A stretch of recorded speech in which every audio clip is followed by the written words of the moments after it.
let's graph. So typically, you're going to be graphing some trig functions in future classes. It's good to know what they look like. And when someone says to graph something like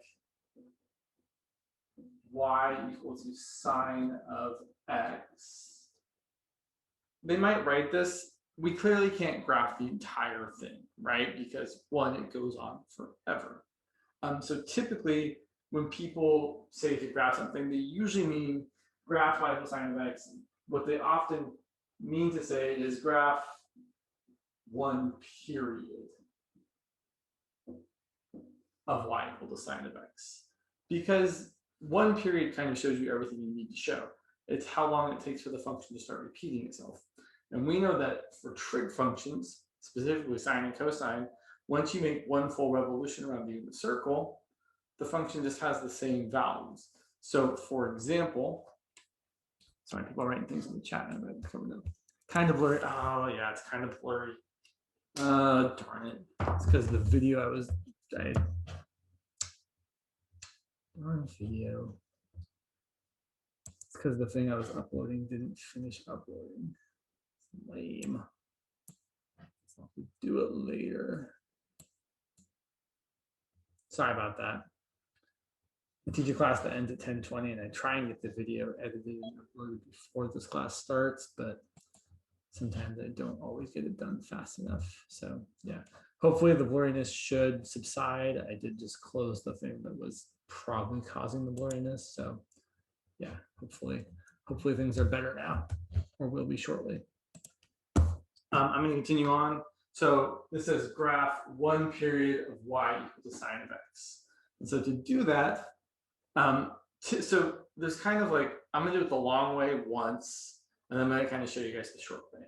So the long way would be to graph a whole bunch of values, to plot a whole bunch of points. So I'm going to plot some values for sine. So I know that, also I want to warn you, right? So typically when we think about the unit circle, we think of sine being the y coordinate and cosine being the x coordinate. Don't confuse those with this y and x, right? These are just showing, like, I'm going to graph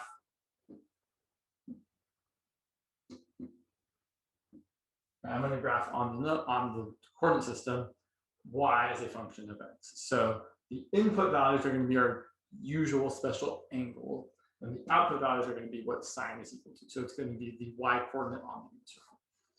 So I'm going to pick some angles like 0 radians and pi over 6 radians and pi over 4 radians and pi over 3 radians and pi over 2 radians. And we know that sine of 0 is equal to 0. We know that sine of pi over 6 is equal to 1/2. Sine of pi over 4 is the square root of 2 over 2, which for graphing purposes, I will tell you is about 0.7. Sine of pi over 3 is square root of 3 over 2, which for graphing purposes is about 0.86. Sine of pi over 2 is 1. So I'm going to try and graph this kind of nicely. Let's see, let's say that's about 1 there. So that's 1, maybe that's about pi. And again, your graphs don't have to be like super exact. I'm just trying to make this one look nice. So there's pi over 2, there's pi, there's 2 pi, there's 3 pi over 2. So I will tell you that. So a few things. These values here have nothing to do with degrees. And, well, I mean, I should say this is what sine of 45 degrees equals. I'm just using the fact that I know the square root of 2 is about 1.4. So square root of 2 divided by 2 is about 0.7. Same deal, square root of 3 is about 1.83. Square root of 3 divided by 2 is about 0.86. And so when we're graphing a sine or cosine or any trig function, we specifically have to use radians, because our x-axis needs to be in a real number, like a number that doesn't have some other kind of weird unit. So we do not want degrees on our x-axis, we want radians. So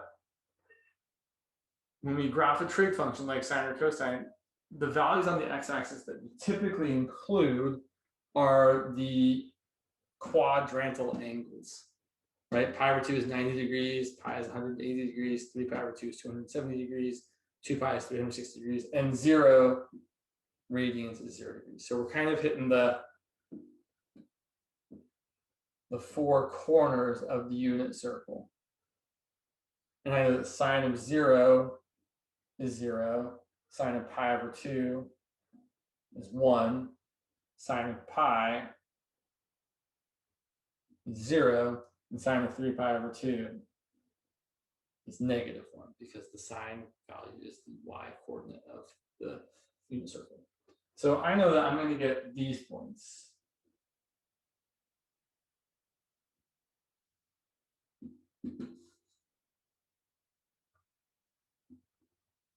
And I will tell you that typically when I graph sine, these 5 points are the only points I plot. But then I'm going to try and make it look a little bit nicer. So I know that when I plug in, so when I plug in pi over 6, I get 1/2. Not right there.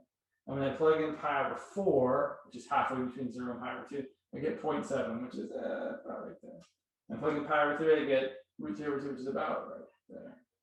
So when I graph the first quadrant of sine from 0 to pi over 2, I get something that looks like this. And now here's the thing about the rest of it. These values keep showing up. Right? In quadrant 2, and am I out of room? I'm not really out of room.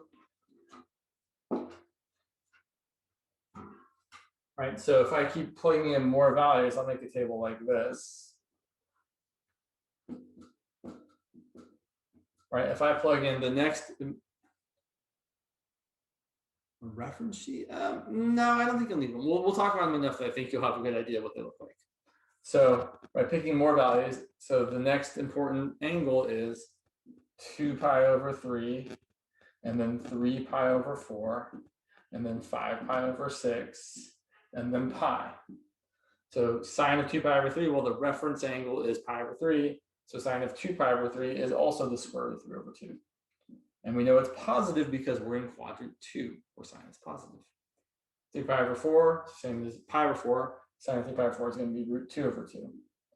Sine of 5 pi over 6 is going to be 1/2.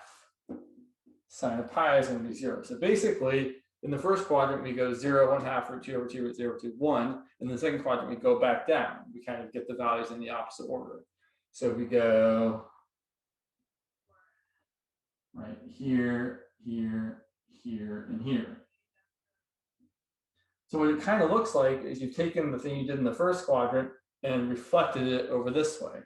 And then in quadrant 3, where the sine values are negative, right, we're going to get -1/2, and negative root 2 over 2, and negative root 3 over 2, and -1. So we get the same shape, but now it's going to look down like that. And then in the fourth quadrant, we get the negative values again, but going back up to 0. So we get negative root 3 over 2, negative root 2 over 2, -1/2, 0. And then you should draw little arrows to indicate that it keeps going. So this is one period of y equals sine of x. Now, I don't want you to plot all these points, right? It's too much to do. So here's how I'm actually going to encourage you all to graph sine and cosine.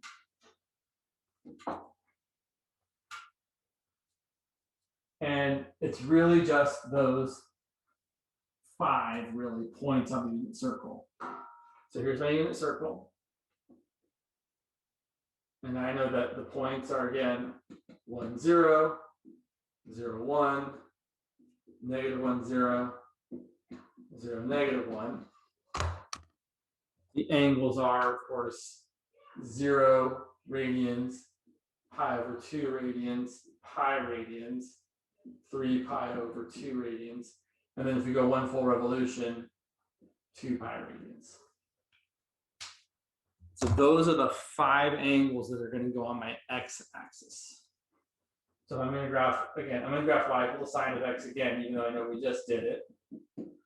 So here's the way I'm going to do it. So typically, I know that one period, so if we haven't modified the period at all a full period for sine or cosine is 2 pi. Right, one full revolution gets you through all of the values. And then I want to break that up into 4 quarters or 4 quadrants. So the easiest way I find to do this graphically is to cut it in half and then cut each of those in half. That's kind of the easiest way to make sure you space them out appropriately. So then the angles are going to be 0, which you don't need to label, pi over 2, pi, 3 pi over 2, and 2 pi. And if I'm graphing sine, the sine values are the y coordinates. So at the angle 0, you get 0. At pi over 2, you get 1. At pi, you get 0. At 3 pi over 2, you get -1. Full revolution, you're back to where you started. So sine of 0 is 0. I know, okay. So pi over 2 is about 1.5, right? Not exactly, but approximately. So if that's about 1.5, then my 1 should maybe be about that high. Your scales on the x and y axis do not have to be exact. So sine of 0 is 0. Sine of pi over 2 is 1. Sine of pi is 0. Sine of 3 pi over 2 is -1. Sine of 2 pi is 0. So then I go here, here, here, here, here. It should look smooth. It shouldn't look pointy or jagged. It should have a very smooth kind of shape. Where this point here and this point here are the top and the bottom values. So one mistake that people often make when they're graphing this is they kind of hit this point and then they kind of go too big. And they're like, oh, I have to turn around and hit that point. No, that point there should be the highest point on the graph. That point there should be the lowest point on the graph. So as you come towards you, like, I'm going to have to turn around and start going the other way as soon as I get there.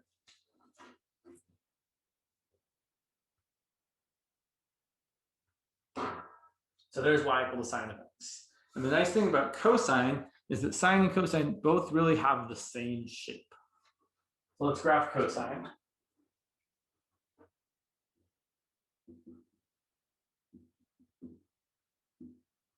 So we're going to do the same sort of thing. We're going to give ourselves a full period of 2 pi. Cut it in half. Cut each of those in half. I don't really think you need to label these, but we might want to label them. And then, so that's pi over 2, so that's about 1.5. So 1's maybe like about right there. Sometimes I do exaggerate my y-axis a little bit to make it easier to draw the graph. So cosine of 0 is the x-coordinate on the unit circle, which is 1. And then cosine of pi over 2 is 0.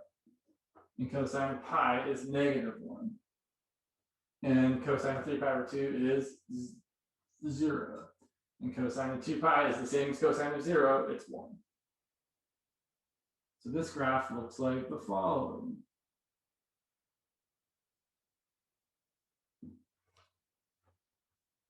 And it really is the sine function just shifted pi over 2 to the left, which is kind of interesting. This is one period of y equal to cosine x. These are both examples of what are called sinusoidal functions. You don't really know this name, but it's what the general category is called. So you will hear a lot of people say things like sine and cosine are the same, because they're essentially the same. They're the same function, just shifted left or right of each other. If you graph them both together on the same coordinate system, I mean, in fact, so this is a great time to look at Desmos for a second.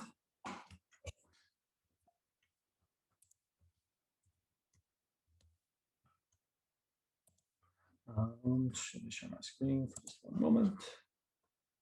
The y-intercept. Well, so where we begin, I would say the y-intercept is 1. So, well, it depends on the graph, right? So for the sine graph, the y-intercept is 0. For the cosine graph, the y-intercept is 1. And we can see it here as well. So if we graph y equal to sine of x, typing things. Like what I meant was that like at the end of it, we have 2 pi for our x value, and that's kind of why we're at 1, right? Because that's our cosecant value. Cosecant? Or I think I'm just getting confused. Never Okay. mind. So what we're having, so basically, so we've got one full period. So let me stop sharing. Let me stop sharing for just 1 second. So the points on the graph that I care about graphing, that I care that you graph. So on the sine graph, if it's just the regular sine, this point is 0, 0. This point is pi over 2, comma 1. This point is pi, comma 0. This point is 3 pi over 2, comma negative 1. And this point is 2 pi, comma 0. And for any trig function, if you're graphing a full period of it, the y value you start at should be the same as the y value you end at.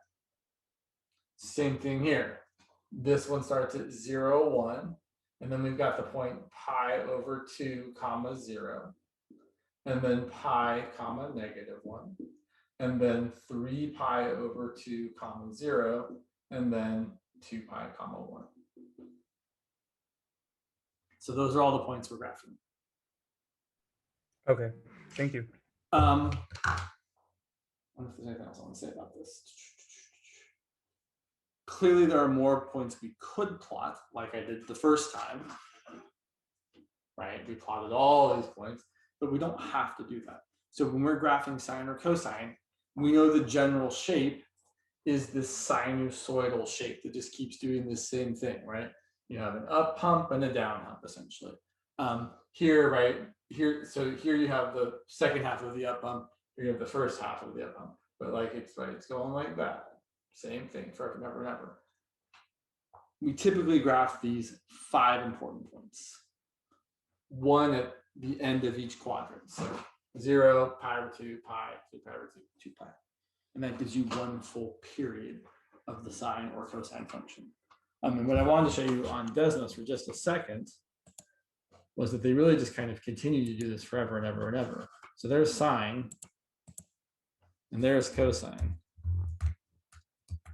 And right, cosine is just sine shifted 90 degrees to the left, or pi over 2 radians to the left. In fact, if we shift our sine function to the left, so how do we shift to the left? We add inside the function. Sorry, something done there. If I add pi over 2, look, they're exactly the same now. Kind of neat, right? If we add instead pi over 4, I didn't quite shift it over enough to get there, right? But I can keep getting it closer and closer and closer.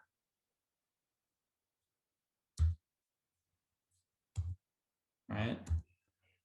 I can, right? I mean, it would be super close. Super close. Now they look the same. Anyway, so sine and cosine look very similar to each other, and they keep just doing the same pattern forever and ever and ever and ever and ever. So I will mention also that when I look at sine, if I'm looking at one period of sine, which if you want, we can do this to see, we want x to be between 0 and 2 pi, right? There's one full period. And the way I kind of think of it, let me get the less than or equals to, sorry. I think of the sine function as starting in the middle, right? Because there's a middle, there's a top, there's a middle, there's a bottom, there's a middle. So sine, if it hasn't been altered, goes middle, top, middle, bottom, middle. Whereas cosine, if I look at one period of cosine,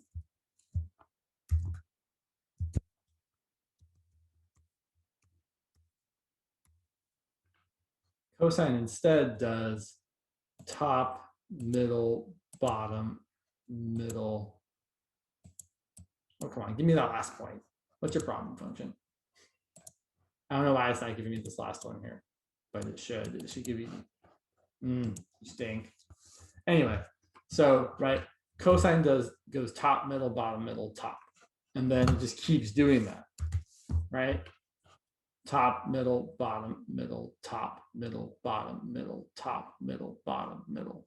So that's the way I kind of think about the graphs. I know that cosine always starts at the top and then goes to the middle, and then the bottom, and the middle to the top. So basically, you're starting somewhere, and if you're not starting in the middle, you have to go to the middle.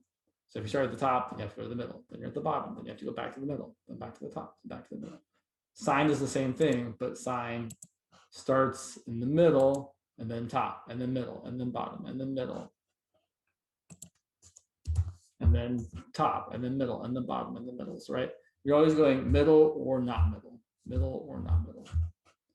It's kind of a maybe strange way of thinking about it. I don't know. It's the way that I've always kind of thought of it that works for me.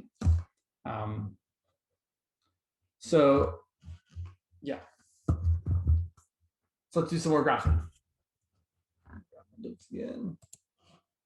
Units. So there's kind of, as we've seen in the past, there are different ways you can manipulate a function. You can shift it up or down or left or right.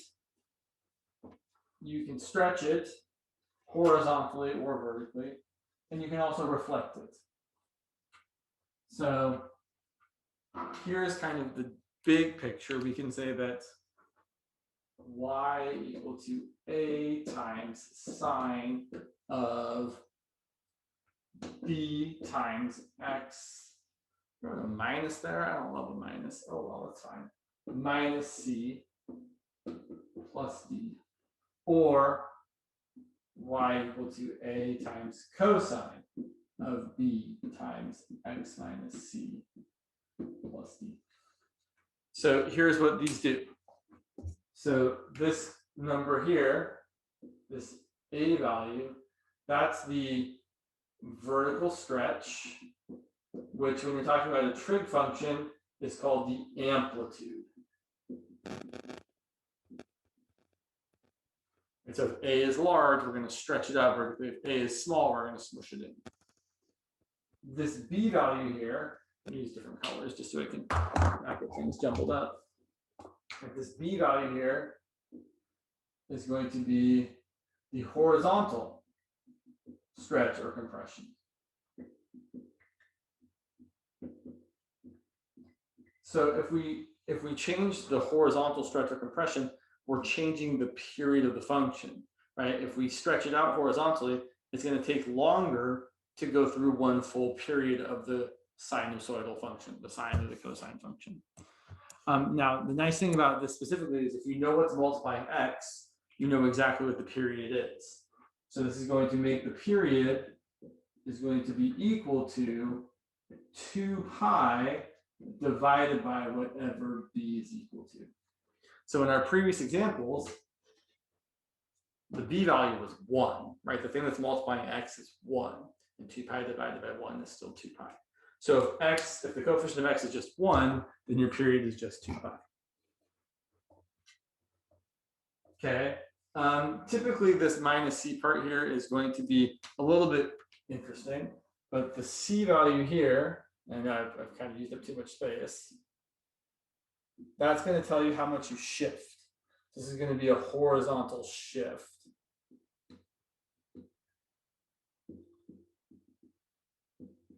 Which is also called a phase shift when you're talking about trigonometry.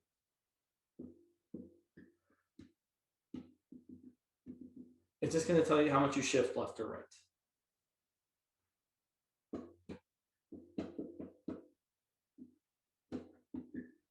And then, hopefully not surprisingly to anyone, the plus d part out here, oh, sorry, that should be a d as well. They both should be the same. That's going to tell you how much you shift up or down. That's going to be the vertical shift.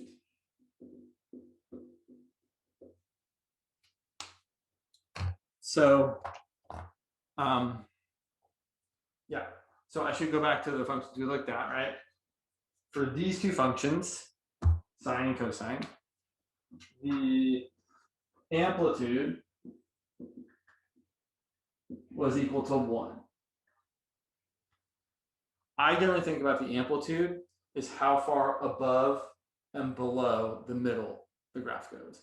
So the middle here is definitely y equals 0, the horizontal axis, and we go one above and one below. Another way to think about it is how long the range is divided by 2.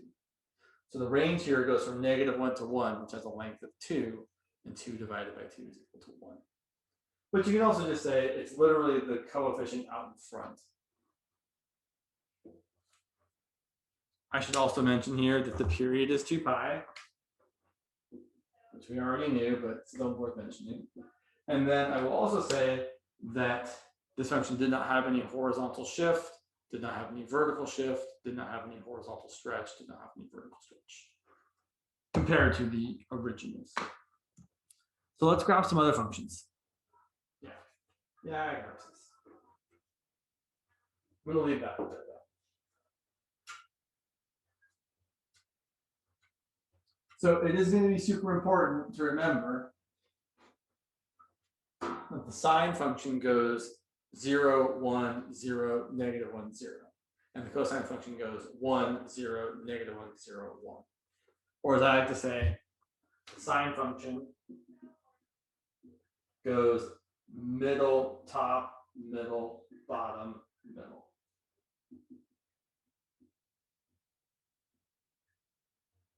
And the cosine function starts at the top because top, middle, bottom, middle, top.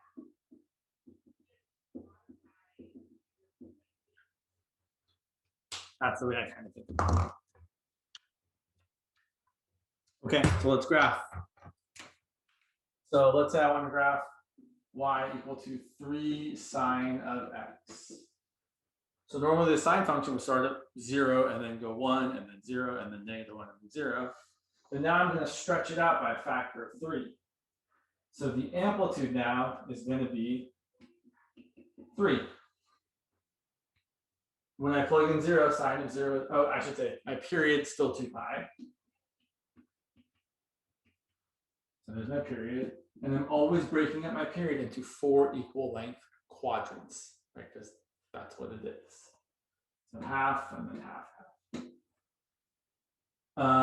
So instead of going up to 1, we're now going up to a height of 3. And a depth of -3. So sine of 0 is 0. Sine of pi over 2 is 1, but 3 times 1 is going to give me 3. Sine of pi is 0. 3 times 0 is still 0. 3 pi over 2, sine of 3 pi over 2 is -1, but 3 times -1 is -3. And then finally, sine of 2 pi is back to 0. So all I've done is taken my regular sine function and stretched it out. I've stretched it out by a factor of 3. I've taken my, in fact, let me draw it. Here's my regular sine function.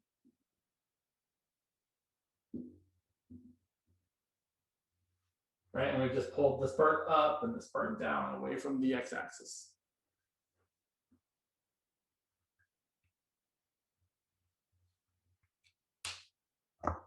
So if your amplitude is larger than 1, you're going to stretch away from the x-axis. Let's look at some more examples. We got time. I want to erase this. Yeah, I want to erase this.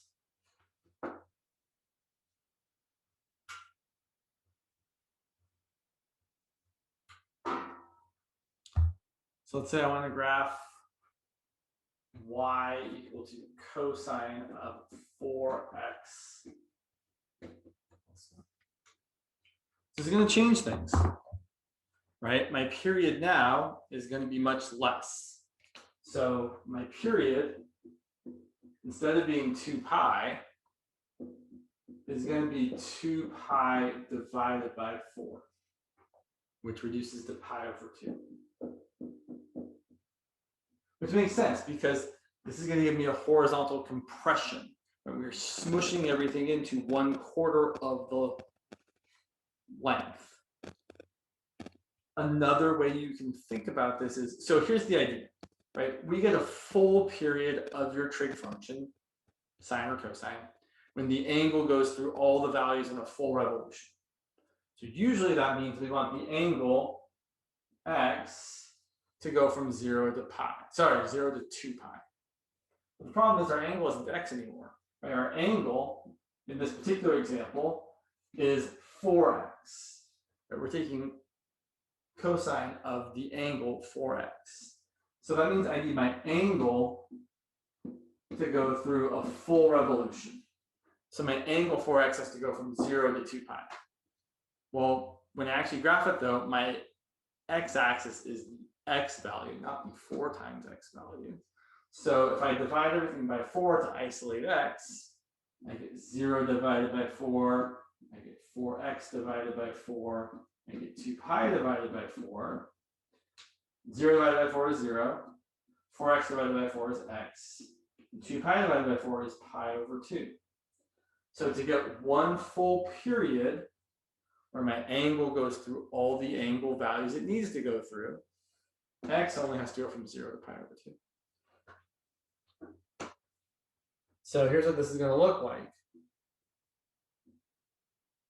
I'm going to ignore the plus 1 for a minute. So normally my period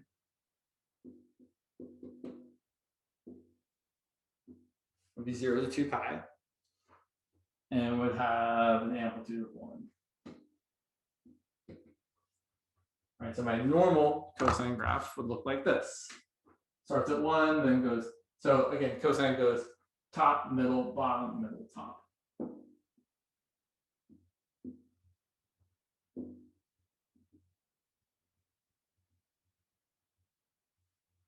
But now what's happening is I'm scrunching that all into 1/4 of the length.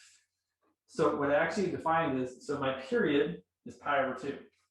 And like I've said before, when I'm graphing a cosine or a sine function, I like to divide my period up into 4 equal quadrants. So if my period is pi over 2, I really want to divide that by 4 or multiply by 1/4.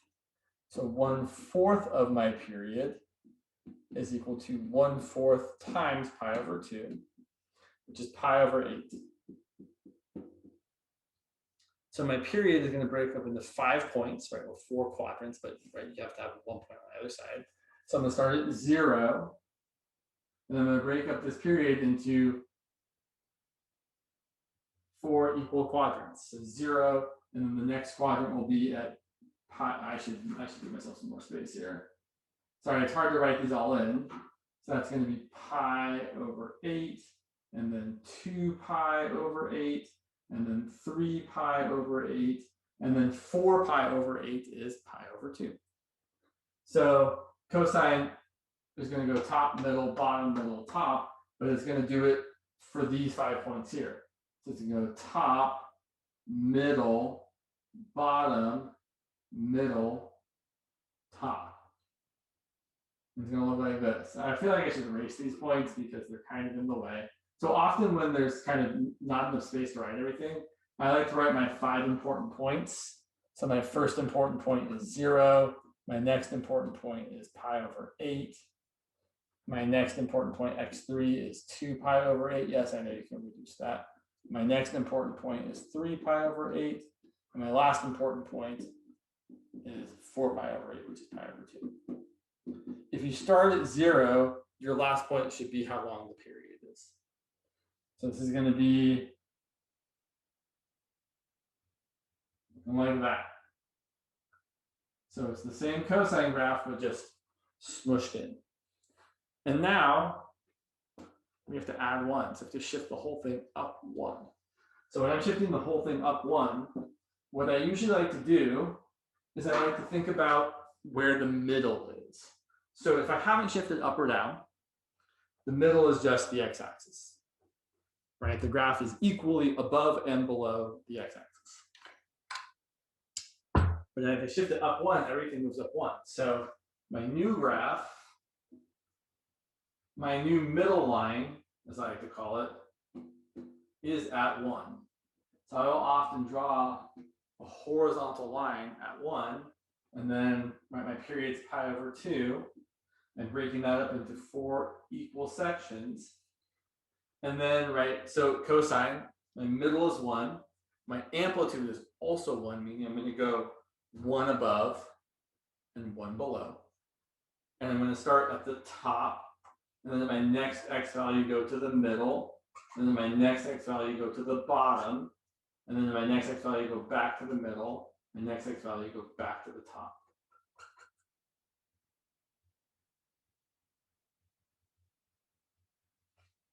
Like that. And now it'd be easier to label these, right? That's pi over 8, 2 pi over 8, which is pi over 4, 3 pi over 8, 4 pi over 8, and 0 here at the beginning, right?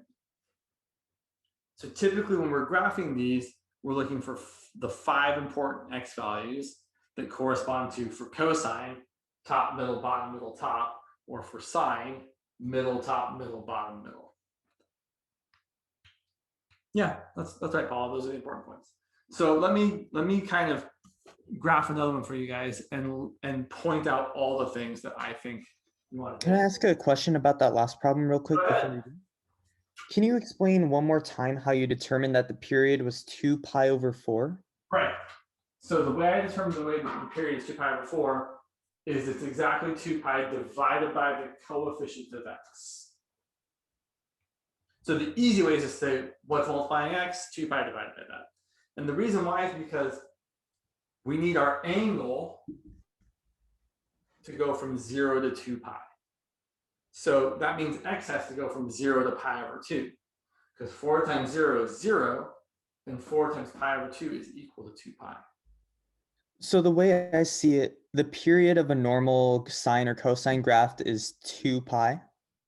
And then since we have a transformation there, we have to divide by 4. Right. Specifically, we have a horizontal compression, right? So the period is getting compressed into 1/4 the space because we're multiplying x by 4. Right. Another way to say it would be to say x needs to be 1/4 as big as it usually would be to get the same results. So we only have to go 1/4 of the usual period to get the same results for y. Thank you. You're welcome. It's a good question. Okay, let's look at the next one, which, sure. Okay, so I'm gonna change this one to sine because I feel like we should alternate. So let's graph y equal to 3 sine of 1/2 x minus 1. So here's my usual process. I'm gonna make note of the amplitude.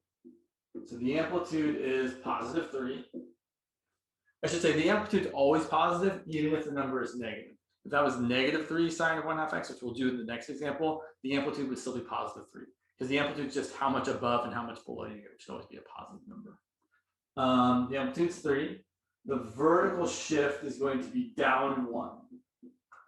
Or as I like to say, my new midline is going to be y equal to negative 1.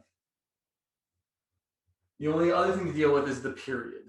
So the period is going to be 2 pi divided by the coefficient of x, which is 1/2. If you divide 2 pi by 1/2, when you divide by a fraction, you flip and multiply. So that's 2 pi times 2 over 1, which is 4 pi. So again, here's what I really want to stress so everybody kind of sees it. X has to go all the way from 0 to 4 pi so that the angle, which is 1/2 of x, goes from 0 to 2 pi. Right? 1/2 times 0 is 0. 1/2 times 4 pi is 2 pi.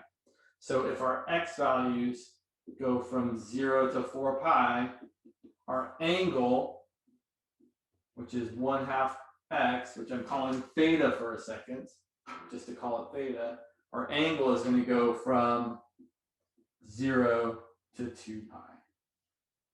One full period.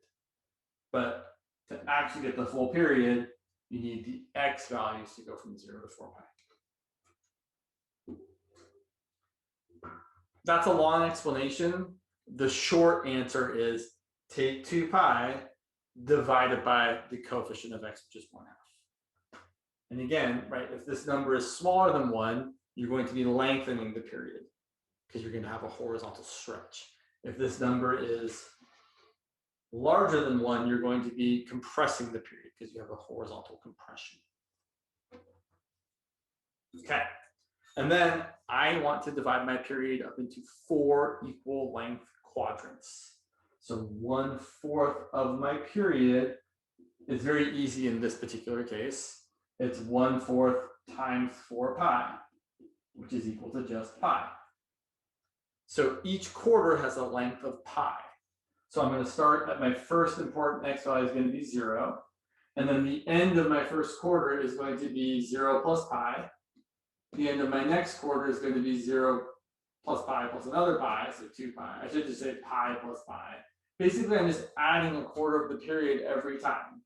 So the next point is 3 pi, and the last point, x5, is 4 pi. Right? If there's 4 quarters, there's 5 points, because there's the one before you start, and then all the way around to the one after you end. So I think we have enough information to graph the whole thing. So first, I'm shifting down 1. So my new midline is down 1. That's going to be -1. And then my period, my amplitude is 3. That means I'm going to go 3 above and 3 below my midline. So -1 plus 3 is +2. -1 minus 3 is -4. Those are the highs and lows of my graph. And then, I need to do my period. So this is going to be an example where my x-axis and my y-axis probably don't have the same scale, because 4 pi is a little bit bigger than 12. So, so I need to go out, right, but this length is only like 6. So it's okay if your y-axis and your x-axis, I just wrote 12 pi, I wrote 4 pi, don't have the same scale. That's fine. There's 4 pi, and again, I'm just going to cut that up into 4 equal quadrants. Cut it in half, cut each of those in half. Pi, 2 pi, 3 pi, 4 pi. Sine starts at the top, middle, or bottom. Oh, it starts at the middle. Then at the next important x value, we go to the top. And at the next value, we go to the middle. And this is where people make a big mistake usually. So the next point is not right there. It's not on the x-axis. It's in the middle. And the middle is y equal to -1. So it's actually down here. The next point at the bottom, down there, at -4. And then the next important x value, we're back at the middle, which is -1. So my sine graph looks like this. Except usually it's better than that. Sorry.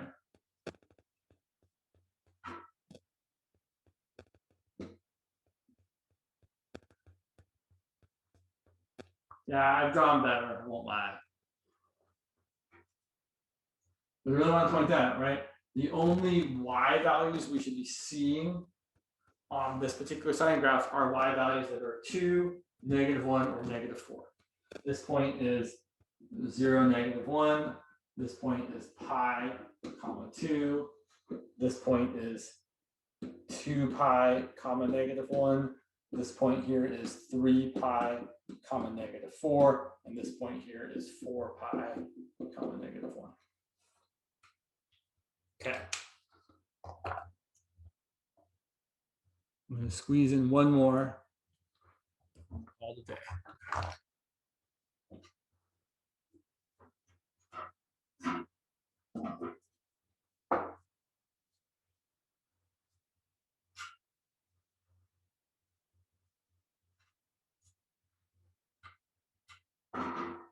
I'm going to change this one just slightly. Let's say I want to graph y equal to -4 cosine of 2/3 x. Now let's throw a +1 in there as well. Okay, all the things. Amplitude is 4. I know there's a negative there. Amplitude's going to be 4. What's that negative out in front of the function going to do? Oh, it's going to give us a vertical reflection. So that negative sign specifically means we have a vertical reflection. So we're going to flip it over the x-axis. My vertical shift is up 1. We're going to do the reflection before we do the vertical shift. And then finally, the period here is 2 pi divided by 2/3, which is 2 pi times 3/2, which is 3 pi. And 1/4 of my period is 1/4 times 3 pi, which is just 3 pi over 4. So I'm going to break that up into 4 equal quadrants. I just broke it up into 4 equal quadrants. So then my important x values are going to be, well, we're always starting at 0 if we don't have a horizontal shift, which none of these do so far. And then the next one is going to be 0 plus 3 pi over 4. And then the next one, x2, is going to be 3 pi over 4 plus 3 pi over 4, which is 6 pi over 4. And then the next one, x3, is going to be 6 pi over 4 plus another 3 pi over 4, which is 9 pi over 4. And the last one, x4, is going to be 9 pi over 4 plus another 3 pi over 4, which is 12 pi over 4, which is 3 pi. Oh, sorry, I labeled these differently than I had before. Usually I call them, sorry, this is kind of I'm more used to labeling them, but usually we call them x1, x2, x3, x4, and x5. So if x1 starts at 0, x5 should be the value of your period, right? From 0 to 3 pi is a full period with 4 equal quadrants. All right, let's graph the thing. Yeah, sure. So we're going up 1.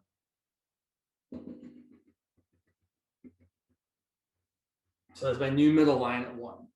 And then my amplitude is 4. So I'm going to go up to as high as 5 and down as low as -3. Because 1 plus 4 is 5, 1 minus 4 is -3. And then I need my x values. So let's see, I got my period. And I just kind of, at this point, I'm really just kind of hand wavy with how long it looks. So my period is 3 pi. And I'm just cutting that up into 4 equal quarters. And yes, those are the values, right? 0, 3 pi over 4, 6 pi over 4, which yes, you can reduce that, but you do not have to. 9 pi over 4. And yes, 12 pi over 4. Okay, cosine usually would start at the top, right? Cosine would go top, middle, bottom, middle, top. But since there's this vertical reflection, it actually gets flipped over. And instead we start at the bottom, then we go to the middle at the next x value. At the next x value, we're at the top. At the next x value, we're back at the middle. And at the final x value, we should be at the same height that we were in the beginning, which is the bottom. So it's going to look like this.